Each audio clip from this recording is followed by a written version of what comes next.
Hello friends, மட்டனோட உருளைக்கிழங்கு சேர்த்து குழம்பு செஞ்சோன்னா ரொம்ப டேஸ்ட்டாக இருக்குங்க. குக்கரில் கொஞ்சமாக ஆயில் சேர்த்துக்கோங்க. அதோட பட்டை, லவங்கம், பிரிஞ்சி இலை இது எல்லாமே போட்டுக்கலாம். வெங்காயம் 2 பொடியாக கட் பண்ணி அதையும் போட்டுட்டு நல்லா வதக்கி விட்டுருங்க. அதுக்கப்புறமா ஒரே ஒரு வெங்காயம் மட்டும் கொஞ்சம் பேஸ்ட் போல் அரைச்சி போட்டுக்கலாம். பச்சை வெங்காயத்தையே அரைச்சி போட்டுக்கோங்க. இந்த மாதிரி அரைச்சி போட்டுட்டு அதுக்கப்புறம் இதை வதக்கி குழம்பு செஞ்சோன்னா ரொம்ப டேஸ்ட்டாக இருக்கும். இப்போ வெங்காயம் நல்லா வதங்கிருச்சு. ஒரு 1/4 ஸ்பூன் அளவுக்கு கசகசா எடுத்துக்கோங்க.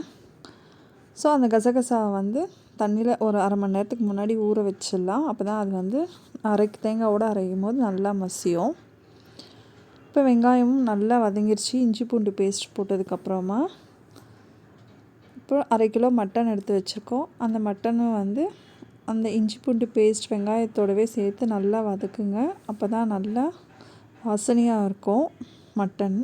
வதக்குனதுக்கப்புறமா ஒரு 5 விசில் வச்சுருங்க.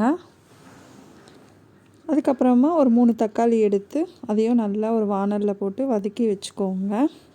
இப்போது 5 விசில் விட்டுருச்சு. குக்கரை ஓப்பன் பண்ணி பார்க்குறேன். பீஸ் நல்லா சாஃப்டாக வெந்திருக்கு. இப்போ குழம்பு திக்காகிறதுக்காக 3 தக்காளி வதக்கி வச்சுருக்கோம் இல்லைங்களா, அதை ஒரு மிக்ஸி ஜாரில் போட்டு அரைச்சிக்கலாம். இந்த மாதிரி அரைச்சி போடும்போது குழம்பு நமக்கு கொஞ்சம் நிறைய கிடைக்கும், திக்காகவும் கிடைக்கும். இதை குழம்போடு சேர்த்து கலந்து விட்டுருங்க. பாருங்கள், குழம்பு ரொம்ப திக்காக இருக்குது பாருங்கள். இதோட நம்ம மிளகாத்தூள் 1.5 ஸ்பூன் போட்டுக்கோங்க. கொஞ்சம் காரமாகறதுக்காகவும் டேஸ்ட்டுக்காகவும் மிளகுத்தூளும் சேர்த்துருக்கேன்.